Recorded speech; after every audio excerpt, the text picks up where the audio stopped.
the video. I'm going to do a little fixing, and then we'll talk after that, okay?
Cool. I love the environment too. It's really cool. Great music. Great sound. My guest today is Simone Gubbiotti. Is that right? Yeah, yeah. Simon, where do you live?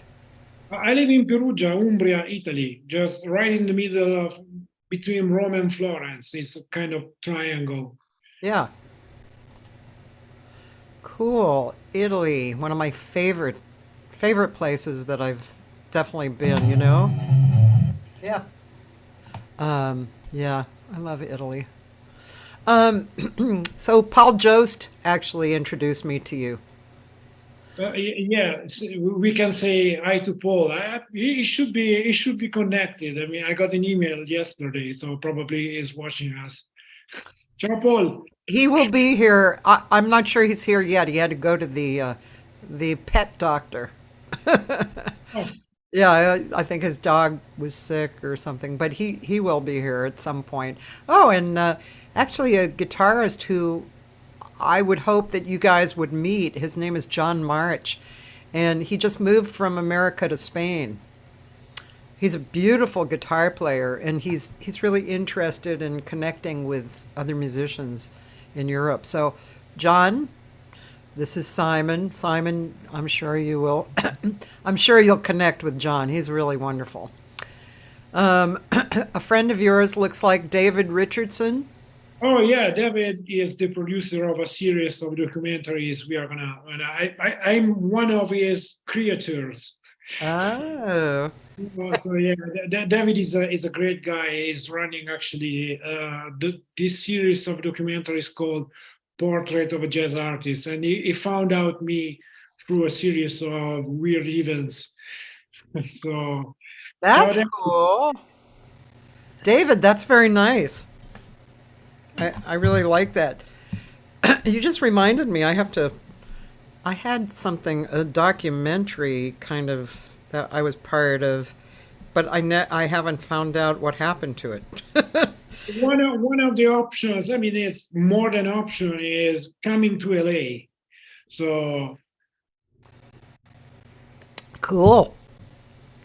For a visit or for what, for the no, no, documentary or? yeah, it will be a part of the documentary because I lived there for a while, Yeah. and it's the place where I basically developed my actual career in music. So when I got there, I was not ready, and it's there that I found my way. Thanks to people by the way, because C. Jacobs, Yeah. you knew the amazing Diorio, and probably all Jimmy Weibel. Did you ever? Yeah, I Yeah. told you already. So, and I was thinking the other day, Barry Zweig, Yeah. yeah, great guy, and John Pisano, another great guy. So to There's a lot me, of great guitar players here. I mean, great people, great guitar players. Yeah, good guitar community in LA. yeah, I remember something really curious that wouldn't be possible in Italy because we are very competitive. And I remember on Wednesday, the guitar community used to go for lunch together every Wednesday. And thanks to Barry, Yeah. I'm not, but yeah, Bike, but I'm confused actually. Barry, yeah, because he lived close to me at the time. I was in Encino area at the time, so Barry was not far, Yeah. and he used to pick me up, and I went to a couple of lunch with those guys. Oh God, that must have been so much fun. Well, no, I mean, simply amazing because especially some of them were really like heroes that I could see just we are talking about the beginning of the century, so 2003, 2004, and 2005. Even though I came back, you know, several times later, but in that period I was studying. I mean, I study actually practice every day, so I didn't understand that much in the meantime, but so I keep practicing. But at the time, it was like being on the moon because being there with Diorio, who was really a hero for me, Yeah. or C. Jacobs or Jimmy or the other guys was a kind of special situation that I couldn't even imagine. I remember once maybe Steve Vai was there. Oh God. It's possible. I don't remember Yeah, quite. I think it is possible. I think he played at John Pisano's guitar night. Steve Vai. Oh, right. So Yeah, and the guitar night was a Spazio. I remember this place called Spazio. Actually, I don't think it's still there, right? Not, I mean, the building and the restaurant is still there, but it's not a music room anymore. Yeah, yeah. So the club was, I remember the street, and it was really close to me, close in terms of Los Angeles. Yeah, yeah. So, and I used to go, I remember I came out of the door, turning on the right, and then, right on the left, and I used to walk like half an hour to get there. Wow. That was a fun place. I mean, and that had a whole history, that place. Like earlier than that, it was kind of a happening jazz club where a lot of really amazing people played, more than the guitar night. And after that, I had a jam session there for a while, and yeah, but the guitar night. I'm trying to remember. Well, he had the guitar night somewhere else before Spazio's. He just ran it for so long, which was great.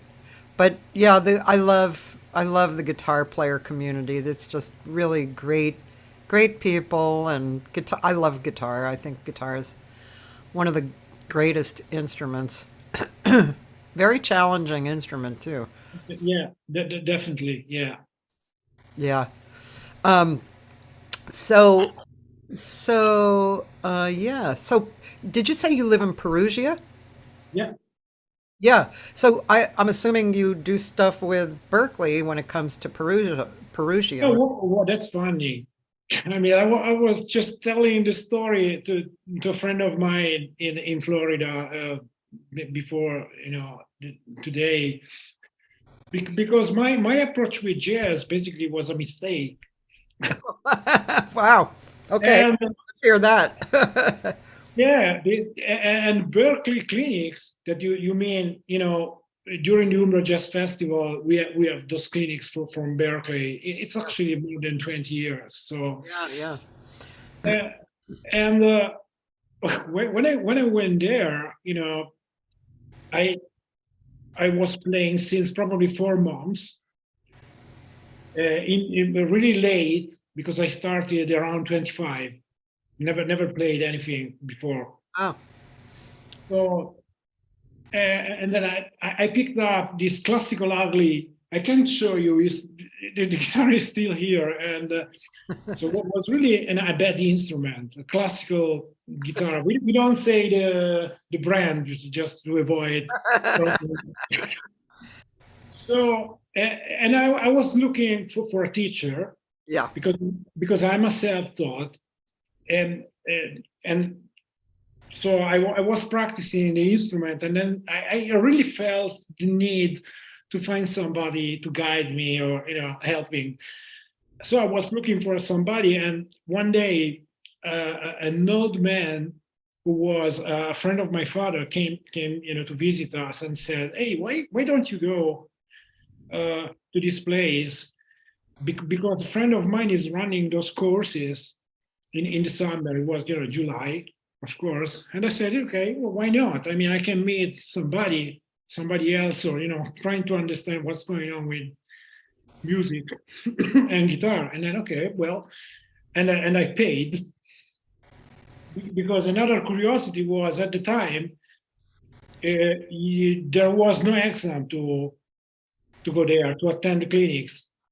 It was a limited number of places. You had to play to pay, and and they didn't check that much.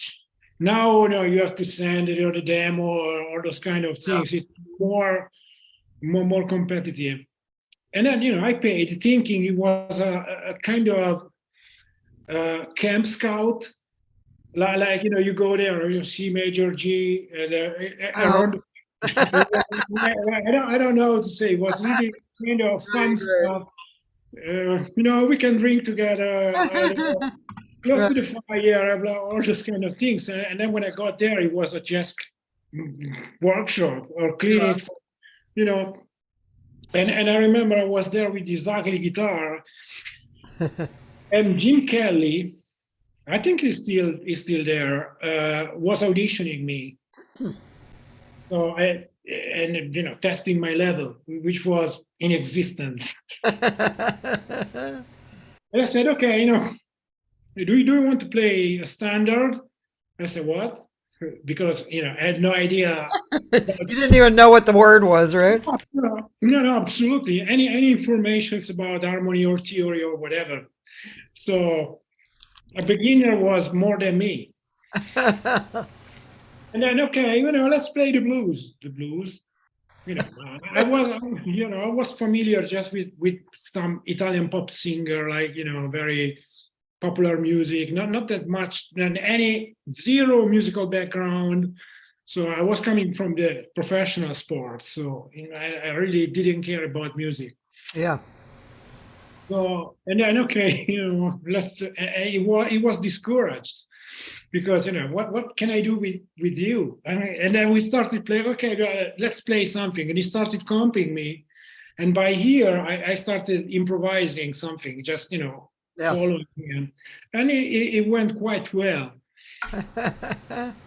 So and then that's why I started with jazz after, especially Ornette Coleman's concert, which was another milestone of my mistakes. Then to understand about because I felt really stupid, you know and you have to imagine, like every guitar player, you have to imagine the fancy instruments, the fancy amplifiers that normally a guitar player has, and you have to imagine me with an ugly classical. I didn't have the plug-in. Yeah. So the day after, I had to run to the luthier guy, to make an hole on the guitar to plug in into the amp. Otherwise, I couldn't play. Oh my God. So, Comedy of errors, we say. yeah, so to redeem myself and my ignorance, I decided okay, I have to understand why you play this way, what's jazz, who Yeah. is playing it, why they do this, why they do that. That's why I started. There is not that much love in my Yeah. child. That's However, when once you started looking at that, apparently you did start falling in love with the music, right? Yeah, absolutely, yeah, yeah. That's a consequence. Yeah, Yeah, yeah. That's so interesting. So you were a sports professional before? yeah. When I was a teenager, when I was selected by the AC Milan, and then after a few months I was there, I got an injury on my knee, and basically I was stopped by the injury. So and music came really really years later, Yeah. and But, the but you were reason. you were a journalist too, right? Well, I've been for a couple of years recently, but Oh, okay. yeah, So what happened in between your injury and music? yeah, it happened depression when I was 20, 21. Yeah. Really deep, really bad. So apparently it was not connected to anything in the specific. But I guess there are a few things, when I made an analysis years later, uh, maybe there are reasons, like for example, one, when my grandmother died when I was 15, was I was really connected to her, and I was shocked some way. And then probably the fact that I didn't realize my dream playing football was part of it. So I started not eating anymore. I was really, really, really, really, my weight was low, like 57 kilograms, and I couldn't, at some point, I was so weak that I couldn't, stand up or walk. Wow. And that's when I found a guitar, Oh. because my father, when I was a teenager, around my 12, brought into the house this guitar, which is the same one. And he doesn't remember. But I don't know why he decided to do that. Probably there is some kind of maybe karma. Yeah. Who knows? Yeah. but the only way I played the instrument was taking it on my knees and playing the open strings Uh-huh. like 5 minutes, and the second one, that's one very nice. And I used to go for the training. Yeah. I had my football training and focus on that. Yeah. And then when my my depression came, I remember, oh, okay, I have this guitar right there, right on the wall. Let me try to play it to Yeah. see if I can figure out how to play it. And I started, going really more seriously, or I would say really seriously Yeah. to study, to practice, and see, okay. And more I practice it, less I was in the obsession of my problems. Yeah. So it worked as a therapy, Yeah. bringing me, after a few months to the Berkeley workshop and clinics. So then when I was really happy to do that, and the more I tried to understand, more I was in my issues on the instrument, and the issues were kind of challenge. So more challenge, and I was more happy, and so on, so on, so on, and then the delirium happened. And did you, I'm not sure of the question, but you probably really realized the huge difference, right? You realized, wow, this is making me happy. It's taking me out of my depression. Uh, do you mean if I rationally Yeah. identify this kind of dynamic? I'm not sure I did, but I felt better. Yeah. And when your energy is going to be okay, I mean, you don't have to think that much. You feel it. Yeah.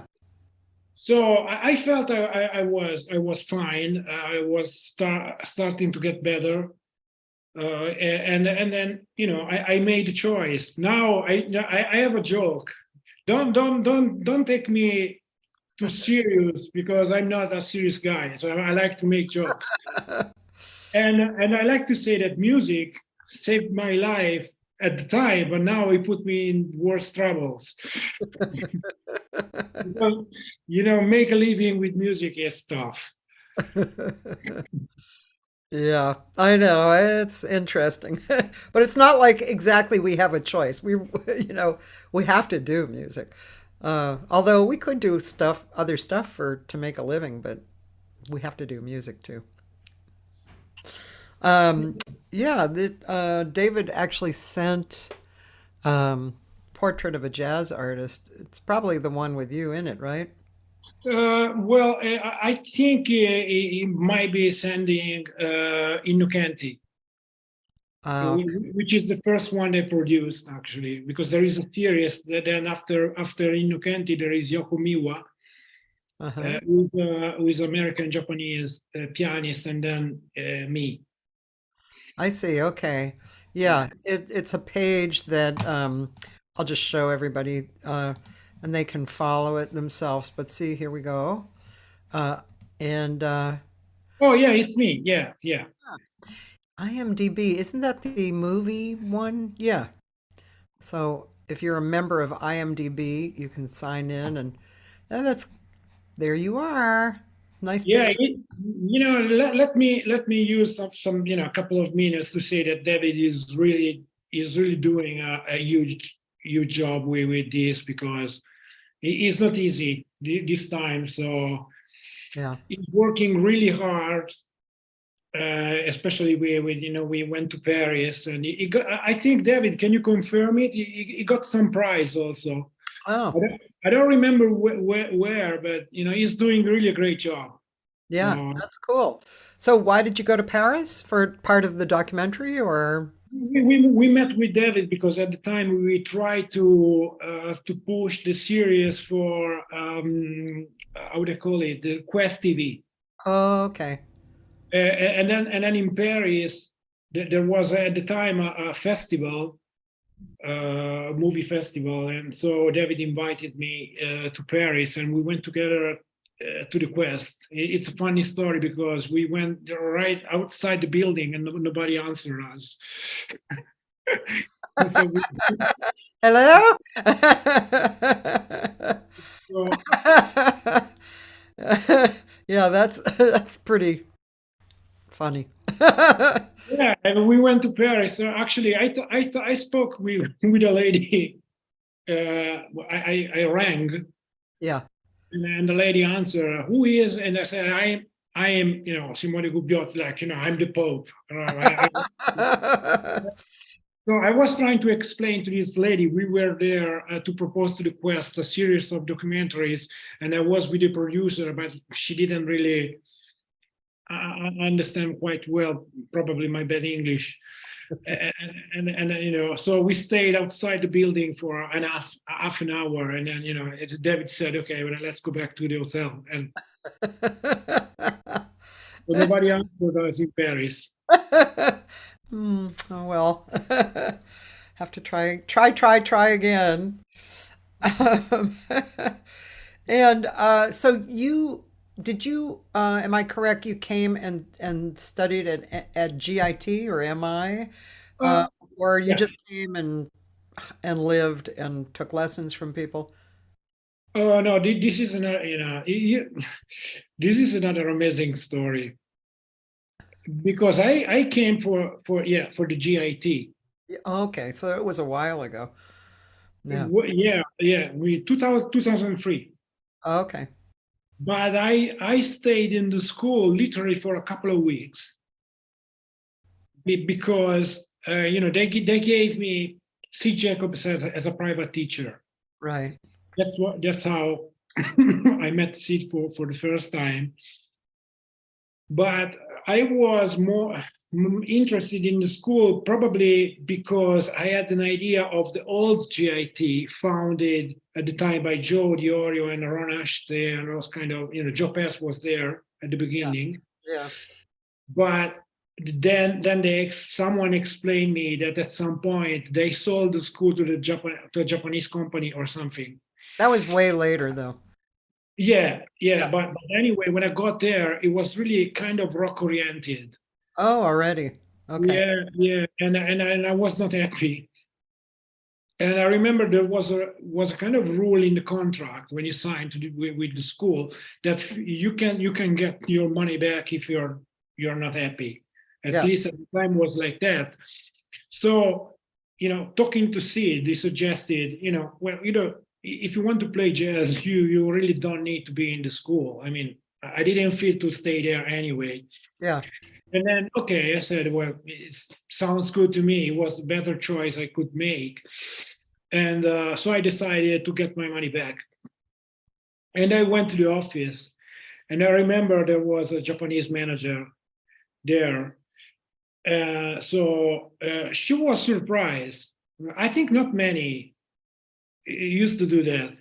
So she started talking to me. He said, "Oh well, that's not the right choice because you are gonna miss something important." Those kind of marketing motivational stuff. Uh, and then at some point, she called the head of the guitar department. So the other guy came. So for 45 minutes, I didn't pronounce any single word, and they were, keeping, talking at me like, blah, blah, blah, blah, blah, blah. And I said, okay, my mom is from Sicily. So, and I have a strong Sicilian side, so it depends. So I got tired. At some point, I was tired. Okay, I'm not interested. And if you remember, did you remember the series The Sopranos? Yes. So that year, so it was the most popular show in US probably. So I told them, okay, but believe me, I didn't want to be rough or not polite with them. It was simply, like you speak in a foreign language, so sometimes you don't have the perception. And I said, hey, I caught you. Really, I understand your points, but I'm Sicilian. You can fuck with me. That it was, really like that.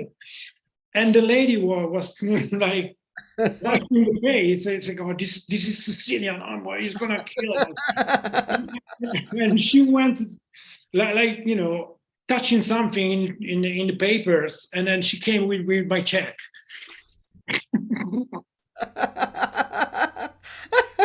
And she gave me the check back, and I left.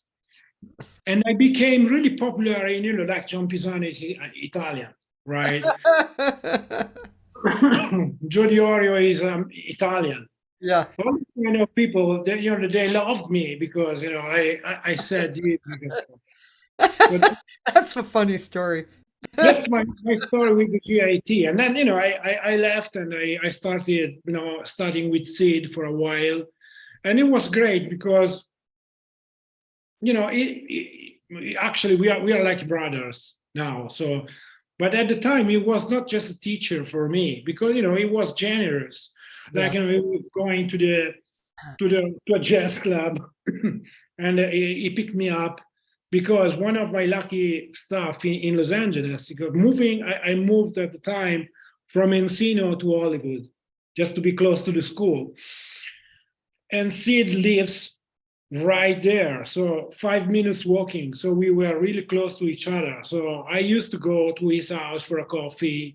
We became really friends. I know his family. I remember at the time when Edie, his wife, was not home, I used to go to pick up her daughter to the school. So did you know Frederick Loiseau too? Frederick, Loiseau? no, I'm sorry, no. He is French. He a guitar player, and he went around the same time that you did, and was a very good friend and student of Sid's.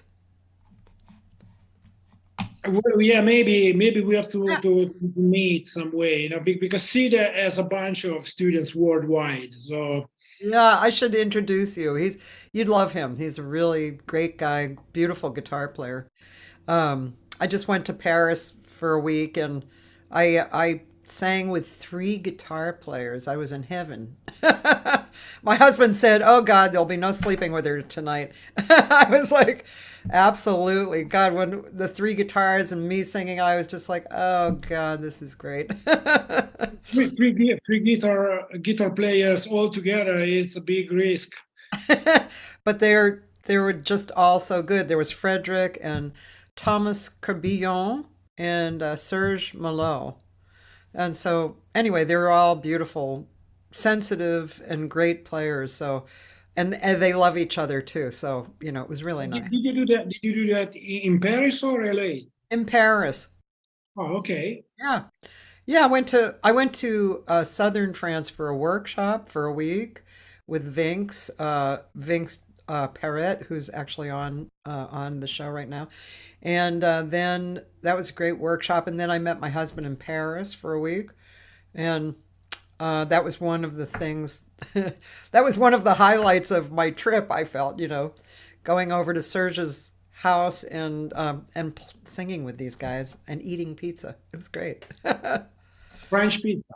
Yeah, French people. Well, French, Italian, French. No, just kidding.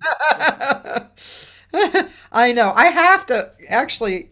Maybe the next trip is Italy. I have a friend in. I forget the name of the town, but it's if you cross over to the mainland from Sicily, it's there on the east southeast coast. So it's a town on the water. So I have a really good friend who's there. He used to live in LA for many years. He was a piano player. And so I really want to go see him. And I want to stay in Sicily. What's his name? His name is Eddie Oh, Olivieri. Olivier. We are friends. You're kidding. No, and that's amazing because he's a friend of my girlfriend Wow.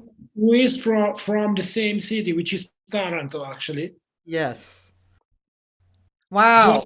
I met Eddie a couple of years ago, the last time, and I met Eddie through my girlfriend. Funny. So, and he's a wonderful guy, and we became friends. Actually, I don't talk to him since a while, actually, but I'm going to Puglia in 2 weeks. So sometimes we are in touch. He's a great guy. So small world. That's so wild. He lived here quite a while, in LA. he was he and I worked together a lot, and I just adore him. And his wife is, from here as well. Great singer. But I really want to go visit because I haven't seen him in so long. But I really want to. I want to stay in Sicily because I just have an attraction for Sicily, and I understand. But yeah.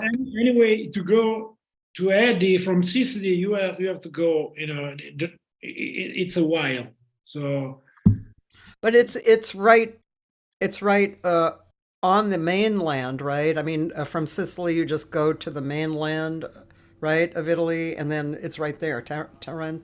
no, well, you have to go. You have to pass through Calabria and then go on east to Oh, Puglia. It's not that far, but it's 500 is 400 miles, something like that. okay. But for you, it's not a huge distance. I Yeah. Yeah. Okay. Well, one of these days, that's what I'm going to do. So I'll I'll be in touch. We'll have to hang out and play. yes, I go in the area quite often, so you Cool. might find me already there.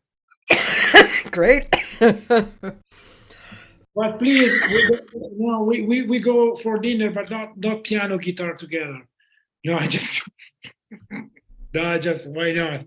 That's yeah, that's a joke. But in a way. Let's see. Let's play a little more something from you. What would you like me to Is huh? it possible? Is it possible to do one thing? Yes. I don't know because so we have the chance to introduce my girlfriend who sang a song in my last album, Okay. Cantora. Yeah. So we probably have to go to Spotify if we have the chance. Yeah.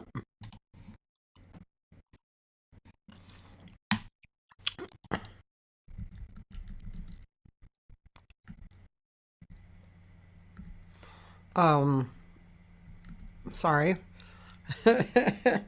Come on, two B's. There you are. Yes, yeah. So and then we should find the underdogs. Okay, and then the song is the day before back in training, which is kind of a suite. So it's kind of medley of two songs. So Okay. she's Cantora. Okay, let's hear.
nice.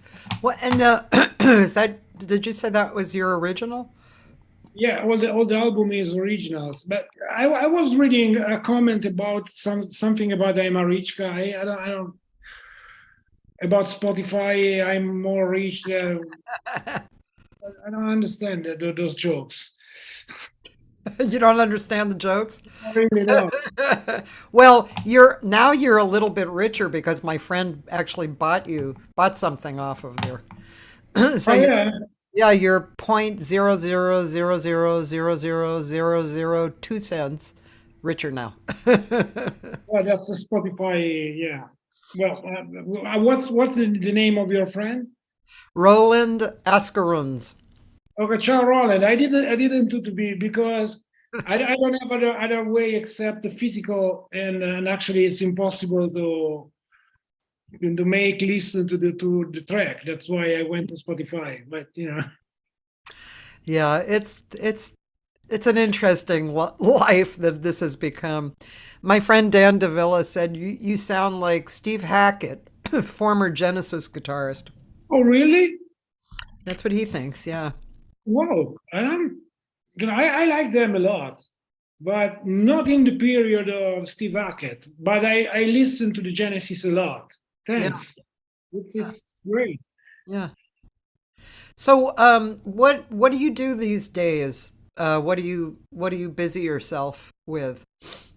Oh, we are. Yeah, I have a tour coming up in January across Italy. So actually, I'm preparing the logistic of the travels and everything, and then I'm working a lot trying to get to the US in September 2023 because for a series of things we might be able to tour some way the country. Hmm. Then I activated myself with all the people I know to see if somebody is willing to book me for some gig in US. And then it's I teach in a small school here, so but honestly, not much. I should do more. I was just talking today, especially practicing because all this you have to be on the phone because you have to call the venues or organizing thing. Now it's late already because Christmas is coming, but I'm really busy for the next season. So today I was speaking for some kind of option in Croatia where I played the last summer. I would love to go back. So because Italy doesn't have during the winter there is not a great scene in terms of jazz clubs. So we have more festivals during the spring and summer. Yeah. So Yeah.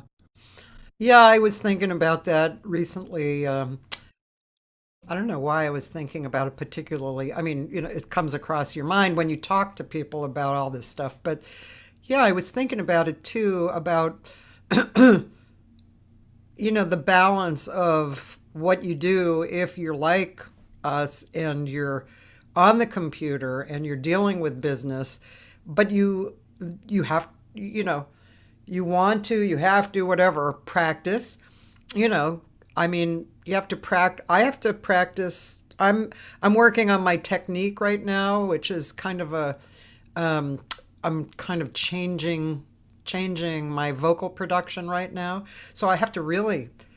It's not easy because I have sung I've changed my singing over like the last 7 or 8 years to a singing production that I wasn't really satisfied with. But now I'm changing back to what I had had before, which I was happy with.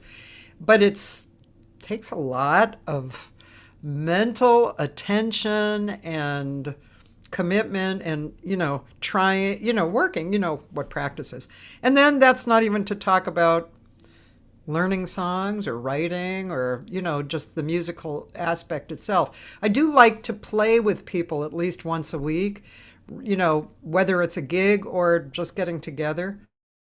That is inspirational for me, and keeps me keeps me in the game a little, a little more than that. But yeah, I was thinking of the balance of that. It's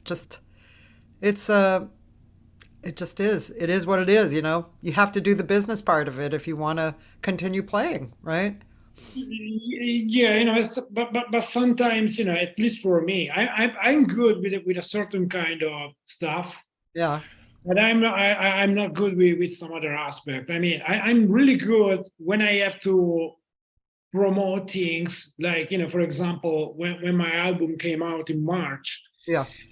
uh, I really did by myself. So I worked as a, not professional, of course, but as a publicist. Yeah. And then, so all the database you have to do, keeping it updated, all those kind of stuff, and follow people up after the first contact, and it's like a 10-hour job minimum every day, and then you have to deal with booking, Yeah. uh, and prepare the material. That has to be, well done. Otherwise, nobody, the reality is nobody cares. So you have to find the right way to be interesting for somebody who has to book you, and then you have to phone people, like calling every day, and I'm not good in that, honestly. It's hard. It's a definite challenge. Um, Roland bought your CD on iTunes, but I have a friend Veronica in Australia, and she wants to buy a physical CD. Can you send one to her in Australia? Yeah, but please send me a private message so I can. I'm not that technological guy. I try to do by my the best I can. So I'm on the social media. So she's on Facebook, right? Yes. Uh-huh. Just drop me a message, and then so I can see who you are. But Yeah. yeah, She's communicating on YouTube actually, but I'm sure she can go on Facebook. Um, I, and I, I have the channel anyway. So Now, I'm not sure. Vinx is sending me a message, my friend Vinx.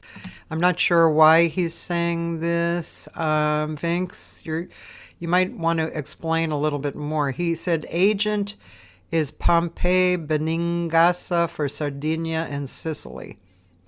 I don't know if he's I offering that information to you. He's a very, very talented percussionist and singer. I didn't understand the first part of the message. Yeah, I'm not sure. I'm not sure if he's offering you some information about an agent. Pompei Beningasa. Ah, no, it's meaning Pompeo Benincasa, who is a promoter in Sicily, who is running a couple of festivals. I already wrote him, no answer. Oh, okay. Thanks, Vince. And Vince, you mentioned Greg Howe and Norman Brown, but I'm not sure if that you were just inviting them to come on or not. Anyway, he's a terrific artist. Super, super, super great. He lives in France. Um, so yeah. Well, so sounds like you have a lot to do, a lot to visualize. Do you teach as well?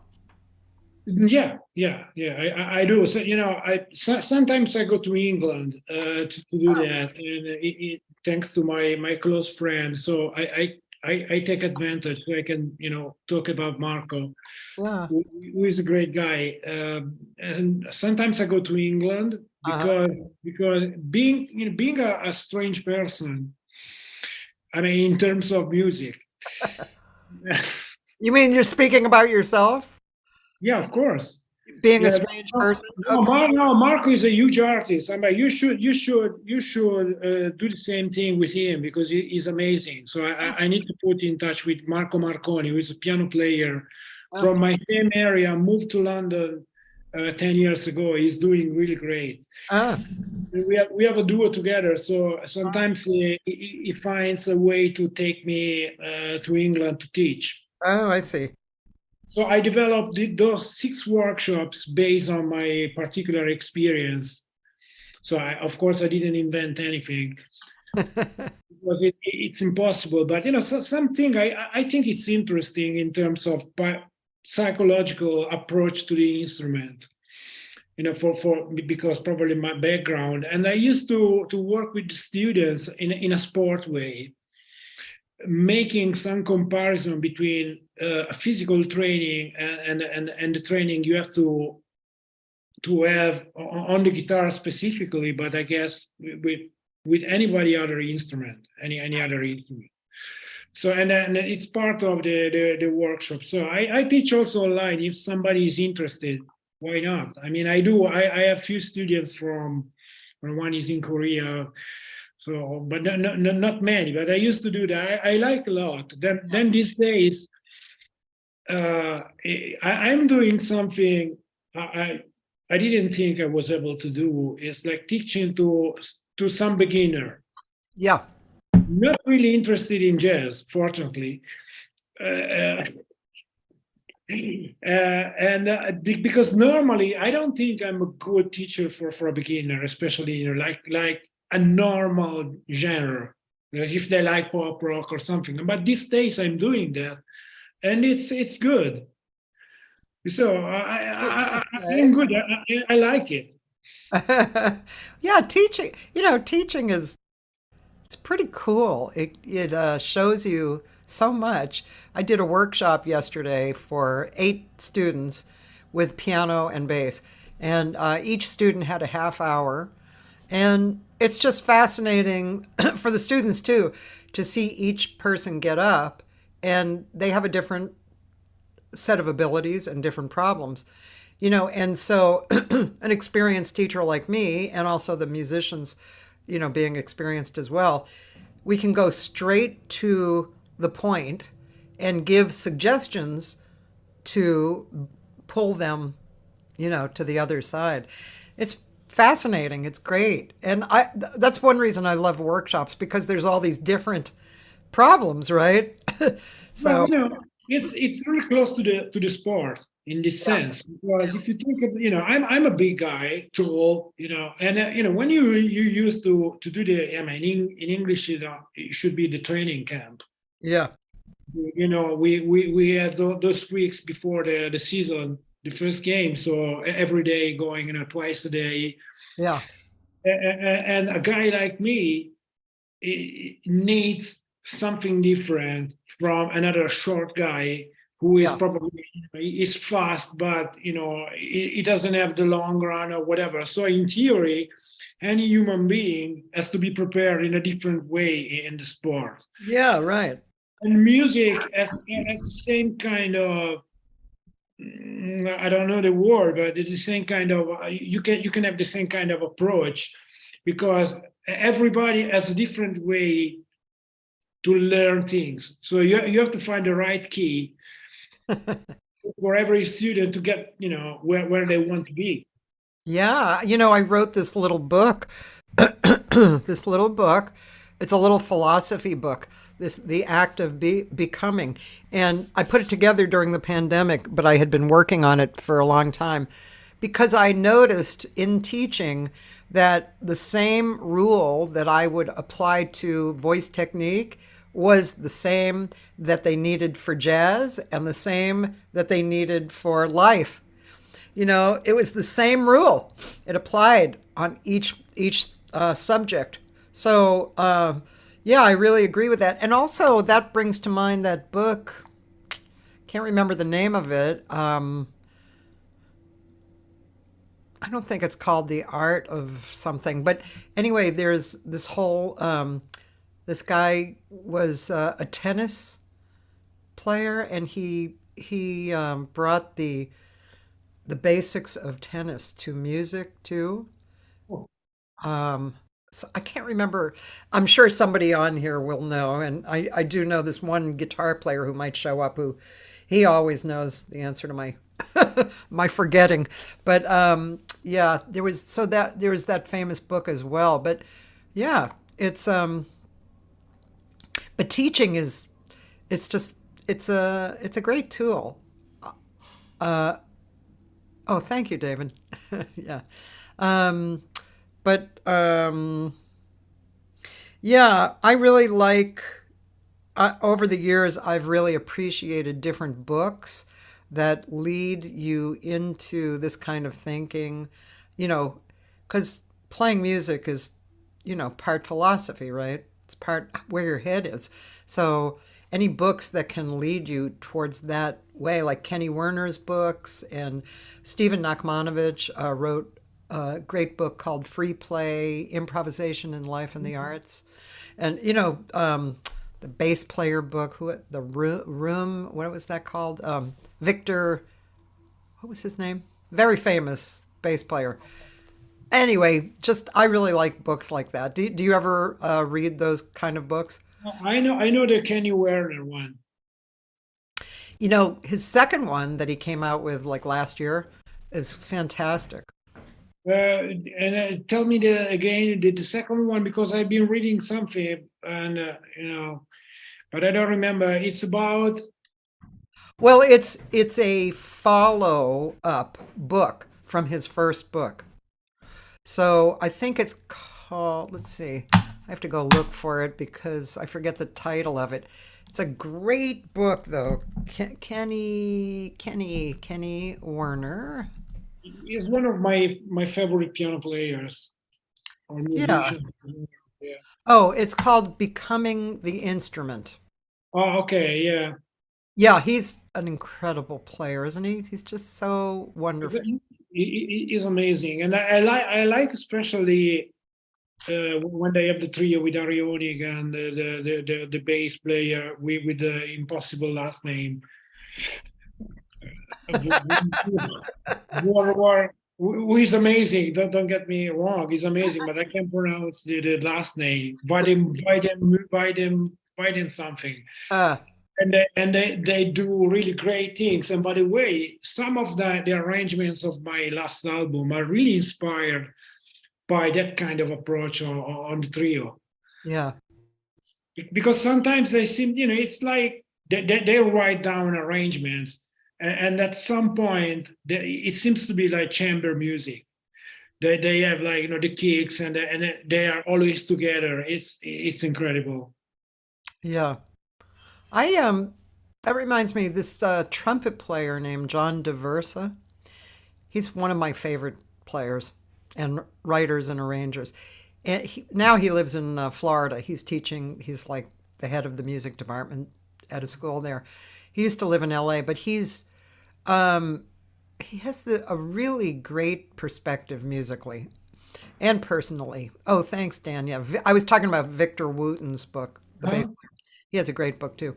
But anyway, John DeVersa, he has a big band that he writes for that is crazy.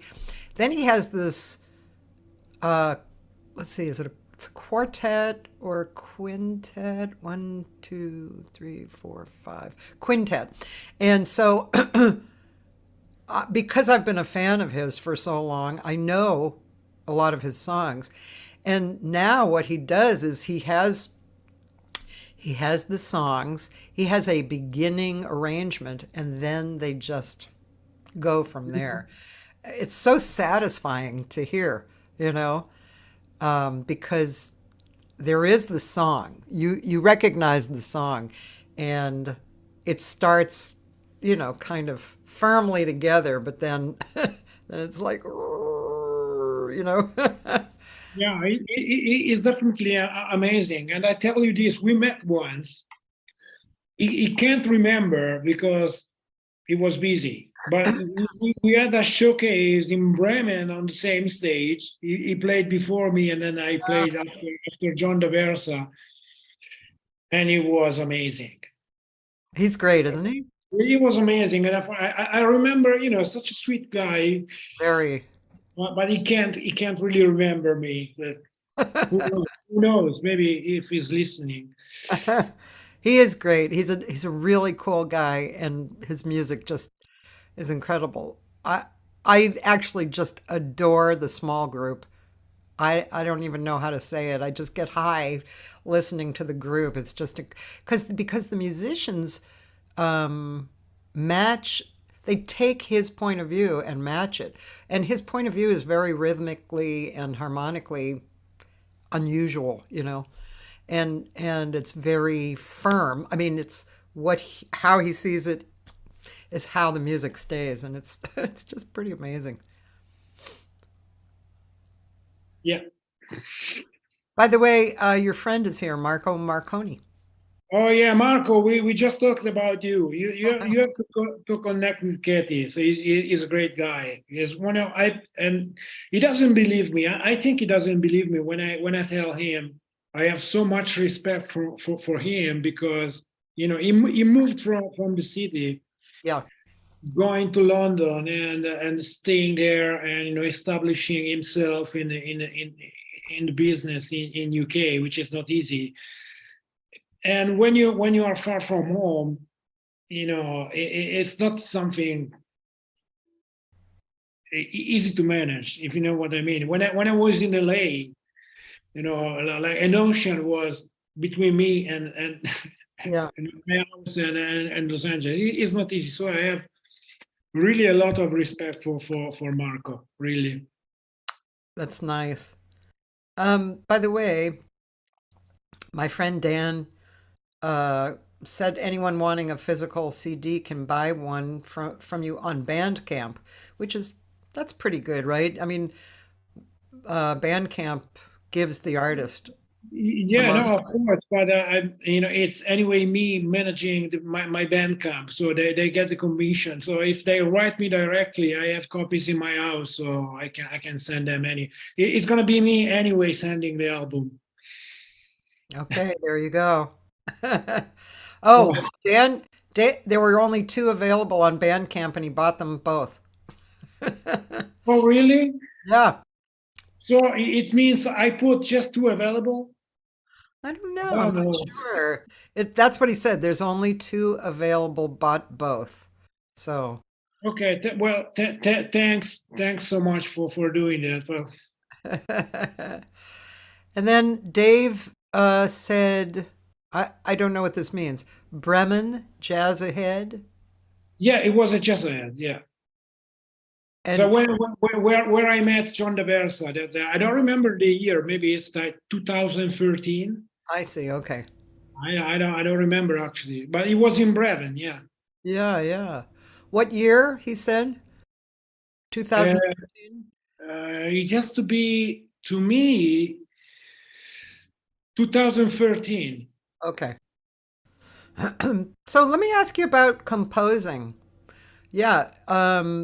So just a general question about composing. Do you compose often, or do you sit down and say, okay, I have to compose? Or are you rather led by the sudden desire to compose? That's a good question. No, I definitely I'm not there like, oh, I have to do that. So it's not. I could, well, Wayne Shorter used to say you should compose at least a couple of bars every day. That's not the case for me. Yeah. Actually, I don't do that much this period, but normally it goes like this. Yeah. So it's a wave. So I have periods where I compose like two songs every day, Yeah. and then actually it's more into the Jimmy Weibel stuff. Okay. The You contrapunto. practice it, you mean? You practice Yeah, the Jimmy Weibel stuff? Yeah. yeah. But sometimes when I'm practicing something and I get okay, well, let me play Stella by Starlight, and I start improvising, and I play the melody and I just go around the song, and then maybe a kind of a melodic cell comes through, to my ears, and I said, okay, that's a nice one.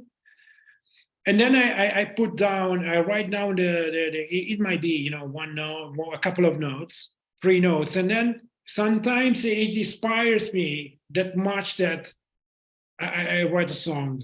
Yeah, But yeah. it's never, I don't plan anything. I don't plan it. Actually, I have more than 40 songs ready Yeah. to be recorded during the years that I don't have, of course, the chance to do that much, going to the studio or something. But I don't know. I don't have a schedule in terms of composing. Yeah. Yeah. I try and put on at least one composition of mine each record, but there have been some records that I've put on a lot more of my compositions. It's always for me. It's I don't know if musicians think, instrumentalists think about this, but for me, I like when in performance and live performance, sometimes I wonder if I should do so many originals. Like I'll throw in a few, but I wonder about it. But pop artists do it all the time. They do a whole show of their own material, but for some reason I kind of consider that the audience wants to hear some standard, even if it's done differently. Yeah, that's a point of view. Yeah. So I used to do that, but when I do that, of course, for example, in my last album, not Underdogs, Resilience, Uh-huh. I decided I want to use a couple of standards, and I used Blue in Green and We Chant by Wayne Shorter, but I really arranged the songs a lot. Yeah. We really, like I was the composer originally. Yeah. Then something I used to do now, because probably there is the book telling my story. Now I have the book, so I got the contents. Now the documentary is coming up. So normally I used to meet people telling the story. So for me, it comes down to the contents. Yeah. So, and most of my contents are related to my life experience. And then, especially when I was in the car with my dog, and I composed the music of Resilience, and I said, okay, I want to share the message. I want to share the story. And then, when the people hear the story, it doesn't matter anymore if they know the song, because they know the content and they get the message and what I'm trying to do. But it's an option, playing a standard or something they can hook up some way. Yeah. So they know. I think you're right. They need anyway something they know during the Yeah. gig. I Yeah. agree. Yeah. Yeah. I mean, yeah. There you go. I'm just going to keep doing what I'm doing. Oh well, yeah. Talking Hopefully to they'll dig that. um, yeah. Let's. I want to find another one of yours. Uh. Oh. Let's see. it's your call. Yeah. Okay. Um. I would like to. I just like this. Oh, yeah. Do you want to know the story? Yeah.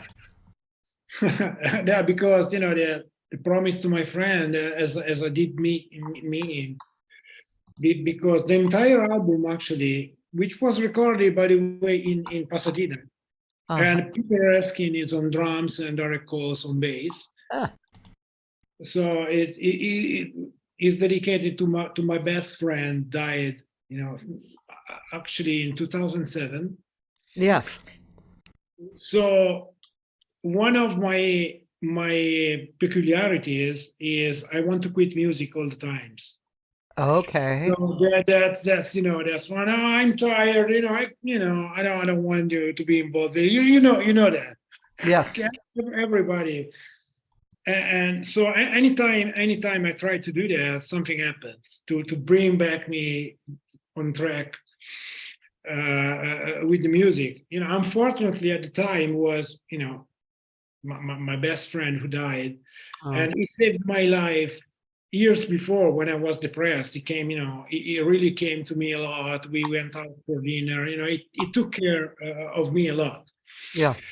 So when he was dying, the same day, in the afternoon, he made me promise to continue with music, Oh, and it's what I did. So, and this song came out inspired by him, and the entire album, by the way. So when you listen to it, I wish you can get the feeling. okay. Wow. I knew I liked the name of that, so. Okay, hold on here. Getting this up. All right.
Nice song. Um, Thanks two so much. two questions. That yeah, really nice song.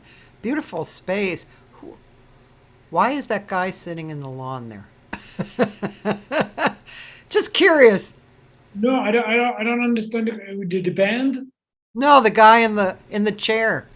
Because the guy is that's not a concert. I mean, it's part of the concert. That's the actor I told you before. So Oh, I wrote down the show, the theater stuff, and the guy is acting me 20 years when I started playing. And in fact, if you see, there is the jersey of the Detroit Pistons, yes, I saw that. which is my favorite basketball team, and it's during a game of the Detroit Pistons in the finals of 2005 that I heard for the first time the word resilience.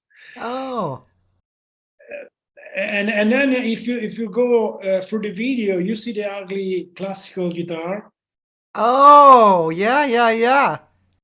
because at some point of the show the guy is tries to play the ugly guitar. So it's me 20 years ago. I see. Okay. Yeah, yeah, obviously I didn't know the whole story. It looks like a great space though. And who are did you mention who the other musicians are? There's Paolo Franciscone on drums and Davide Liberti on bass. Oh, okay. Yeah, and you guys have played together a lot. We don't have the chance to play so much because they are in Torino, so it's really in the Oh, north. yeah, yeah. But even though we don't play that much as I wish, when we do that, it's always great because they are really into the music. I struggled a lot to find the right people. Yeah, No, not because I'm a wonderful guitar player. I mean, I do my best, but mainly because the spirit of the music sometimes has to be clear to everybody. So if you don't find the right people, my music some way doesn't work. That's what I feel. sure. I mean, that's what it's all about, right? Different musical relationships with different people. Yeah, It's not just when you write something and you feel something. For a composer, to me, it's more complicated when you have to play your stuff yeah. because you have your inner expectations, Mm, and somebody playing with you can't really know exactly what you feel when your best friend is dying, and all those things happen. So they really have to click and connect to the music. It's not okay, well, C major 7 or D minor or whatever. yeah, It's more the energy you put in what you play. yeah, yeah.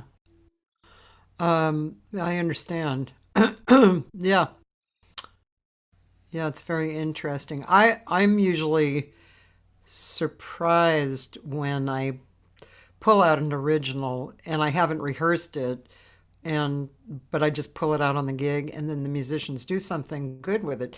I'm pleasantly surprised, but and it sounds different with with different players, of course. Yeah. Do you play standards as well? Yeah, yeah, I do.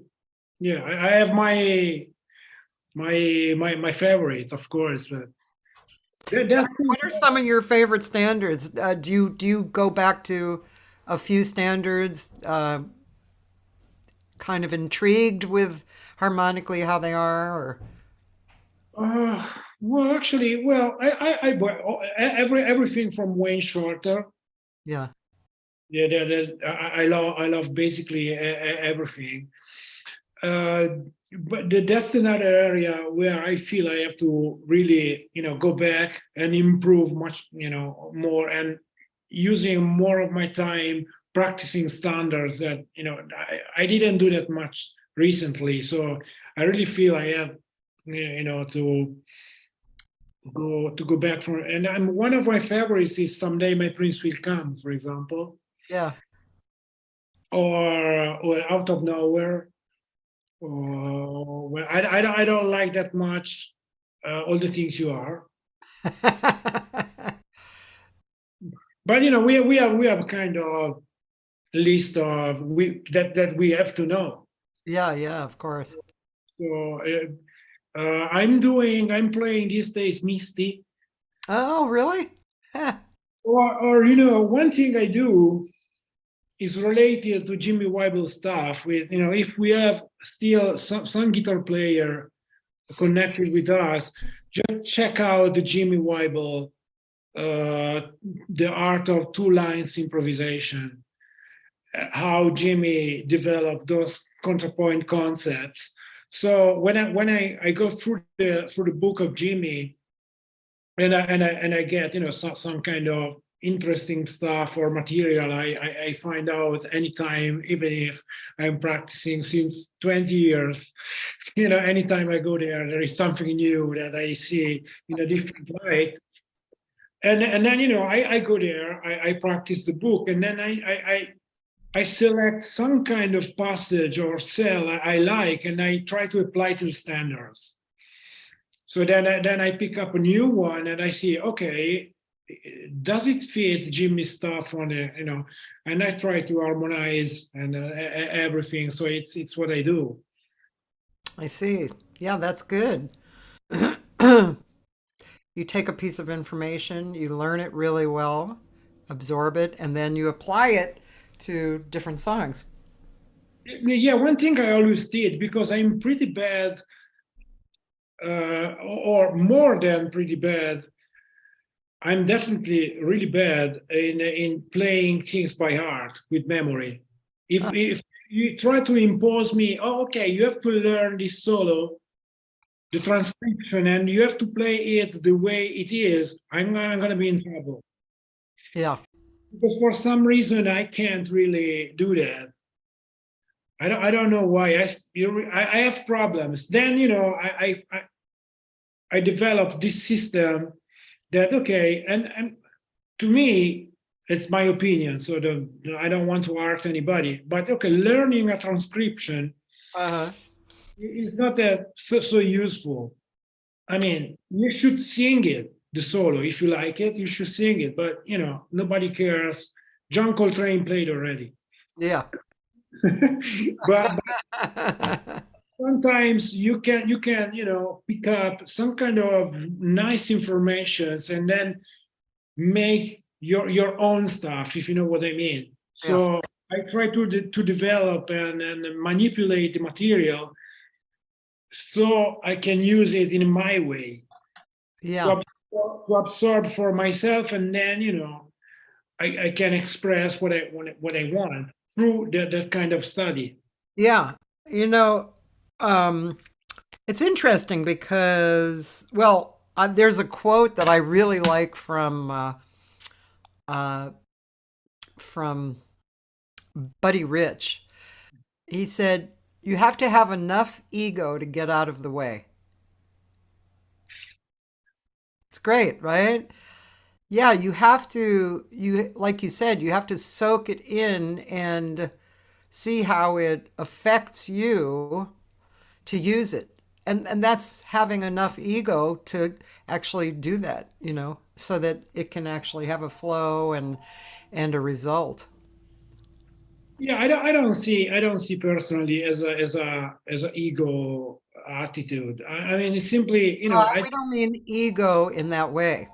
okay. Yeah, that's not what Buddy meant, actually. It just means ego in that you know who you are. Okay, yeah, well, that's the goal, right? Yeah.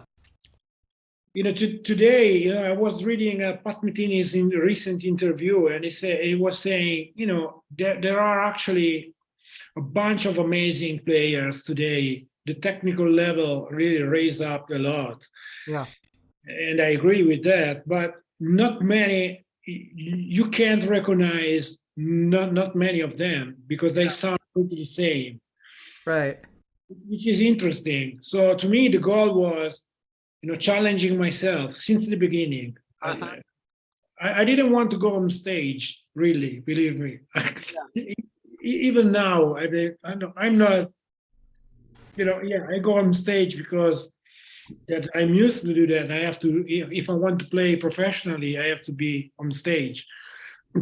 But I'm not that kind of guy addicted to the stage. Yeah. So it's a challenge, and the challenge was find my voice. Yeah. Who I and music, and you know that music is not just playing an instrument. Music is life, is your way to be. Right. So, and finding your own voice to me was meaning find myself and my path in life. Yeah. That's especially because I didn't know anything about music. I didn't make a choice. So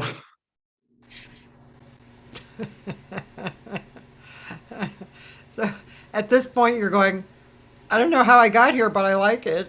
yeah, no, I don't. Yeah, I don't know. Sid was telling me, yeah, that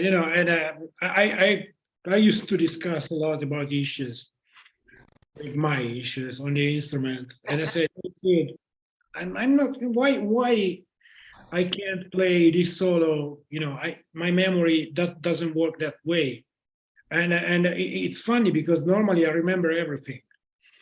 So if you ask me about something happened 30 years ago, I remember. Huh. Or if I see a face, it's like a picture. It's I remember every face I met in my life. But if I have to play a solo by memory, forget it. And he told me, yeah, that's the reason why you play well. It's because you can't Because why? do that. So well, I think it was meaning because I don't really have any kind of pattern that So you're always new. I'm not sure I am always new, but that's probably it was meaning that. I wouldn't say that. I know I have my stuff every time I play. I like some kind of Diorio line Yeah, yeah. is there all the times, but yeah, it's not like, okay, give me, how would I call the book? The book Patterns for Jazz. There is a huge book. Right. I'm not the guy. Give me the book and I learn all the licks in the book, and I play like those plastic stuff.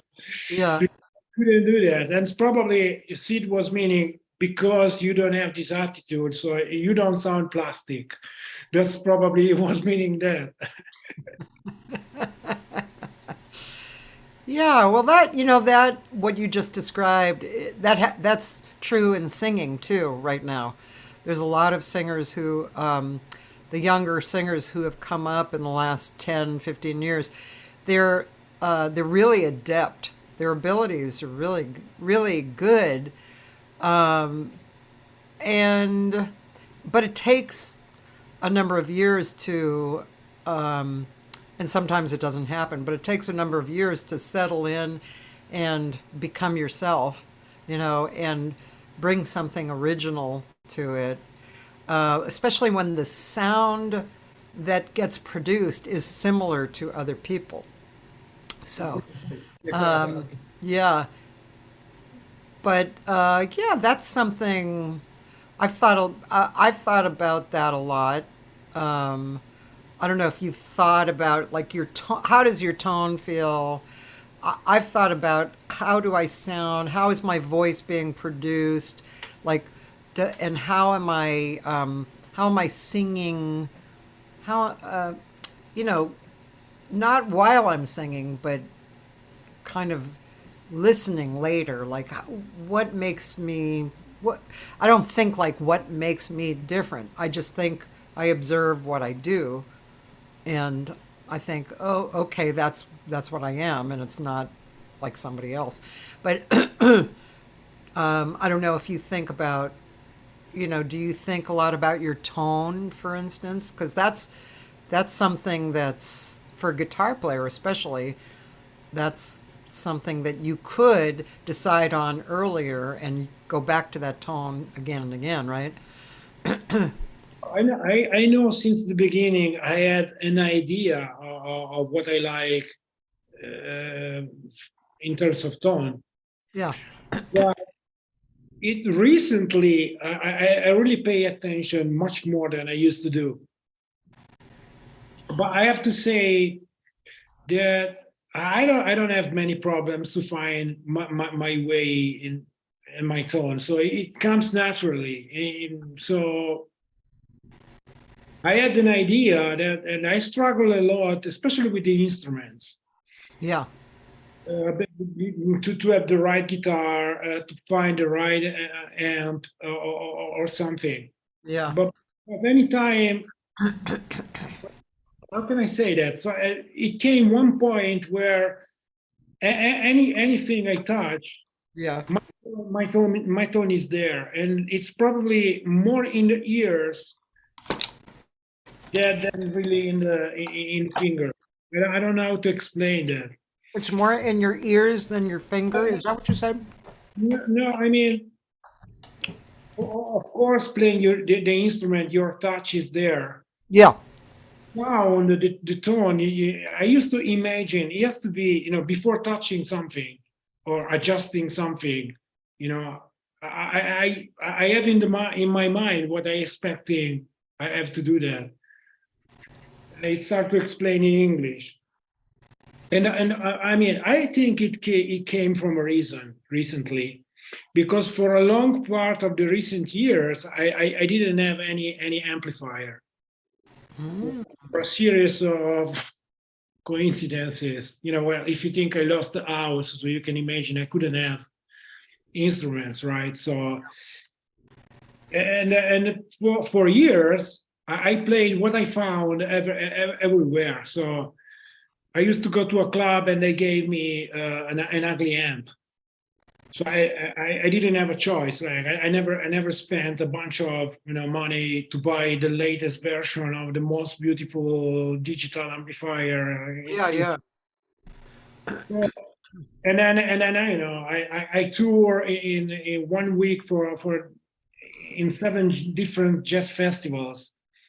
And when you go there, they have a backline. Any night, every night, you get a different kind of amplifier. It can be a Fender Twin, or it can be Polytone, it can be Marshall, Uh it huh. can be anything. But so I had to find a way to be myself with everything they gave me because I didn't have anything. Yeah. So that it seems to be scary. It was at the beginning, but at some point, that's why I tell you it's more in your mind before you go. So everywhere I plug in my guitar, the sound is going to be the same. So my sound check is no more than 2 minutes anytime. Yeah. Yeah. Then of course now I'm going to dig into the pedals. Yeah. Logical word of the pedals. So that I call it the demon. You The, call de- it what? the demon. Like demon? monster. I don't know how you call it. So Like it's the devil kind of demon, a demon. because if you don't use well the pedals, it's going to be a problem because anytime you go like you do like this, okay, it doesn't sound, and then you go adjusting something, and the song is moving forward, and you go and then but I'm trying to implement some new sound in my playing actually. Yeah. With moderation, with no demos. Yeah. Well, guitar, I mean, has a lot of possibilities. Like, yeah, guitar is a great, very interesting instrument to me. Just probably the most interesting to me because it has so many, it's so deep, and you can find new voicings until you drop dead. you know, and like we're talking about, you can use effects and many different guitars, right? People have all of that going on. You So work with that green, right? You told I me that. did, yeah, So it comes to my mind because you said the chorus.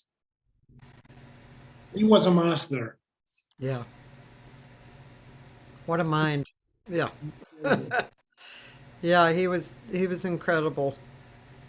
Yeah, and just the kindest person in the world. He was so kind, and so yeah, yeah. It's really artists are cool, man.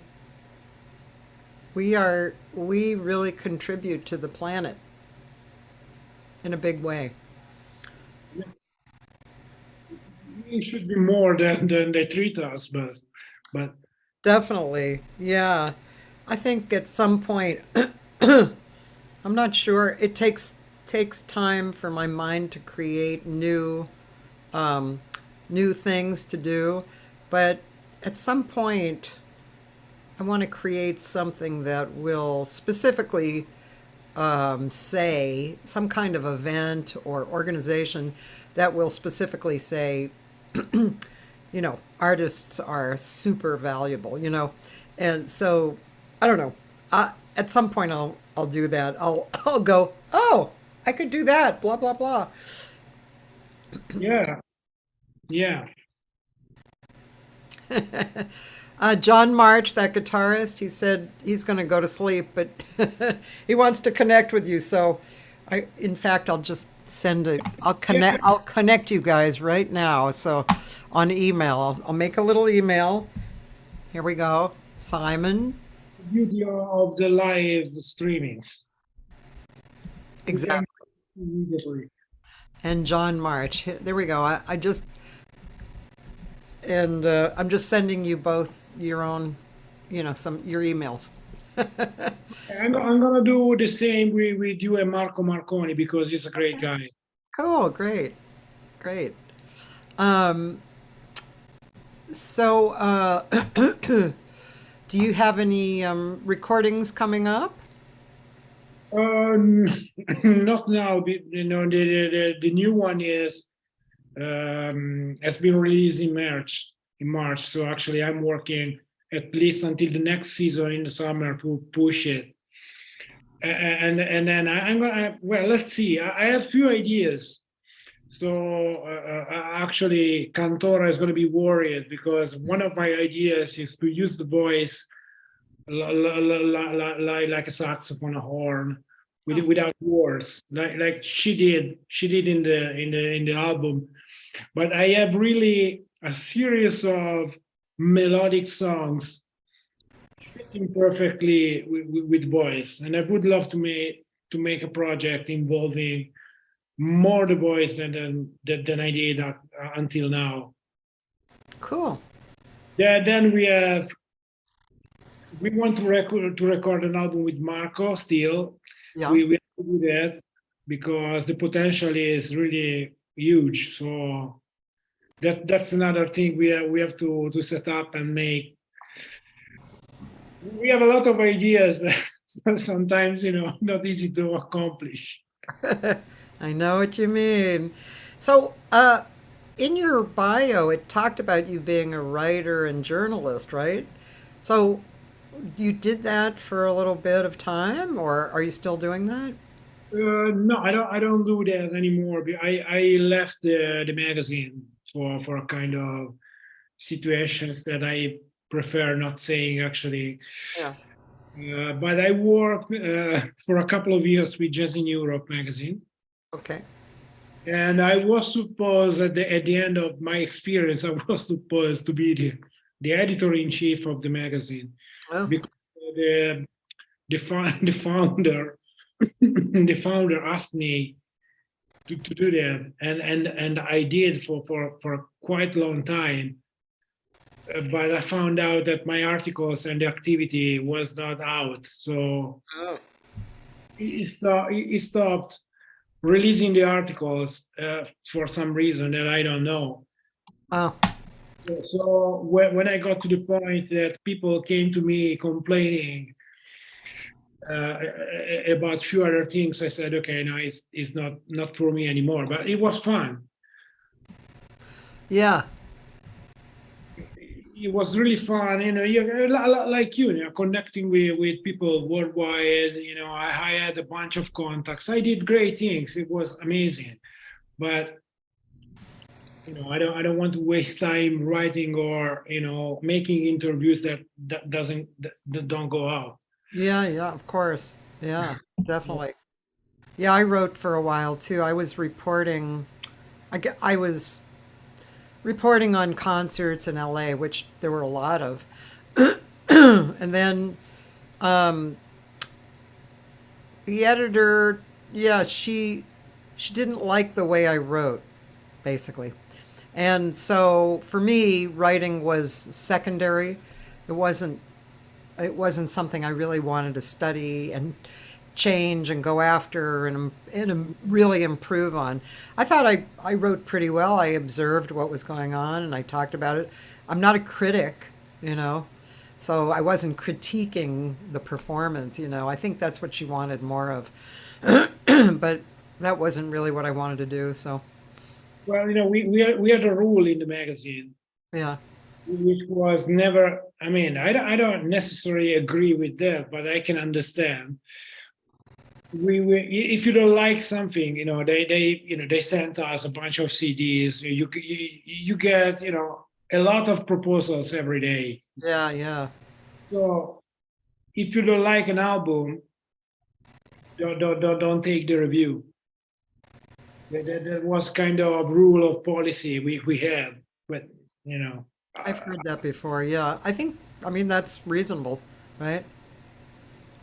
Yeah, it is, but some way it happens. We don't like, if I have to think like a journalist, sometimes we don't like LCD. It's possible. Yeah. So, or if we have to find something into the album that probably in my opinion could be different, or I don't like it, I should be able to tell that. Yeah. Otherwise, it's oh, beautiful. All is beautiful. Right, right. Well, a reviewer, yeah. I mean, a reviewer, there's a fine line, isn't there? You know, I mean, yeah, you don't want to be an asshole, but you also want to be able to say what you think. Yeah, there's kind of a fine line there, you know. But yeah, to be honest, if we have to really be, tell the right things. Sometimes in terms of business, if Yeah. they pay you for advertising and in the package, you have to provide the review. Of course, if somebody is going to pay you, you can't write something wrong, right? So Right. It's not nice. well, it was one of the. Well, I didn't. I never saw any penny, and so this guy has to pay me a lot of money, and he disappeared. So actually, you know, Yeah, that's not so great. And I know even like I have a friend who writes for Downbeat, and I mean it's not a huge money job, you know. So no, yeah, to me at the beginning was, I called this person because I know him since my periods in a certain label. So we know each other since many years, actually more than 10 years. And I called him and I said, hey, I would love to write something, because to me it was important to make connections, Yeah. Yeah. meet people, sharing ideas, having the chance to be more present internationally. Uh-huh. And it was great because I met really a bunch of people. Then after a while, he asked me to become something more than I really expected, Yeah. especially because, yeah, it, maybe in terms of trusting me, and being a nice person, working seriously, being on time with the deadlines, I was the right person, but not necessary to be the editor in chief of an English magazine, because I can write in English, but I'm not that. I improved a lot, but I can't be like someone born in Birmingham. Yeah. Yeah. So anyway, nice experience, but I can't go back there. Okay, you don't have to. No, no. um, what do you look for? What do you look for when you're listening? Let's see. When you're listening when you're listening to music, what do you actually look for as far as um, I don't know, the maturity of the player, what the player is playing. What are some of the things that you look for? I mean, we kind of spoke a little bit about it. Obviously you don't look just for virtuosity, but you look for there's something else that you look for that turns you on when you listen. But if I have to translate to my playing, or in general? Oh, just in listening, Uh, to others play. uh, I don't know. Normally, if I try to go. I'm curious, so I try to listen as much as I can. When I have time, which is another issue, because I don't listen that much. Right. Because we need a 48 hours day. I know. I am attracted immediately by something. I can't define if it's the sound, or it's probably there is something in the melody. I have no, I don't know. I don't know. Actually, believe me or not, I'm not listening jazz a lot. So I normally refer to the things I listened when I was younger. Because even if I'm curious, I go to listen, and it's like we said before. I don't find many new interesting things, because they sound like everybody sound the same. But there is no, well, so let me give you an example. Actually, I'm into the Jonathan Kreisberg a lot. He's one of my influences these days, because I found his lines amazing. Uh-huh. So Yeah. he has a way to play, which is, to me, is really interesting. Uh-huh. And then of course, if I listen to Peter Bernstein, I find other aspects. Right. So I don't know. I don't. You made me a weird question. It's interesting. Yeah. Well, I mean, I know what I like. Like I heard Anthony Wilson the other night. Anthony is one of my favorite guitar players. I know that I like his playing. One reason, because he has these qualities that he brings in that are from different grooves in different areas, and I know I like that about his playing. I like his use of space. I like his harmonic sense. Um, I don't know. I know some things I could mention like that. I don't know if I could say exactly, like, oh, well, he You're plays. making a really serious analysis that I don't used to do. Yeah. Because probably I'm more an intuitive person than a smart one. So, Okay. no, because to me it's much more about energy, right? So if I Yeah. listen to somebody or there's certain music, they catch me, Yeah. and you're good doing that for the use of space, which is great, Yeah. and it's really like a competent analysis. Yes. But I'm not that competent. So so to me is energy. If I feel there is something I feel, I don't know. It's Okay. That's all. It was just a kind of a closing question because it's been 2 hours. oh yeah, already? Yeah. Oh wow. I know 2 hours does go by pretty fast. Yeah. So thank you so much for spending 2 hours No, with it's me, with us. me to thank you and all the listeners to handle me for 2 hours for the It's been really nice getting to know you and hearing your music. thanks so much. And then if somebody, as we said, want to talk to me or being in touch, I'm here. So Yeah. Okay. what happens now? We say ciao and we go. Exactly. And also, I'll tell everybody too listening that I do live Monday, Tuesday, and Wednesday, and then I do archives Thursday through Sunday.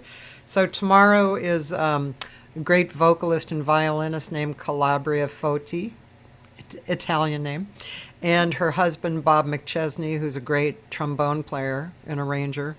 And then Wednesday, I'm doing a repeat of a friend of mine, Mon David, who's an incredibly great jazz singer from the Philippines. And yeah, and then he's number 499. So next week we're getting into 500. Oh, Yeah, wow. so yeah, and I'll be doing something special on 502, the 502nd day. I'm trying to figure out what I want to do that's special. It's challenging, but I'm going to figure out something good. Yeah, So more challenging than me is gonna be tough. thanks, Simon. And so we are in touch. I wish we can talk some other time. Yeah. Not like 2 hours. I mean, Okay. no, to me it's fine. It's just what else? Thanks again. Thank you. It's been really nice. Have a great evening. Yeah, it's for you it's 2 o'clock. And for you, it's 11. Yeah, yeah, yeah. Okay. So sweet dreams. Okay, have a nice afternoon or yeah. Okay. Thanks, Simon. Ciao, ciao everybody.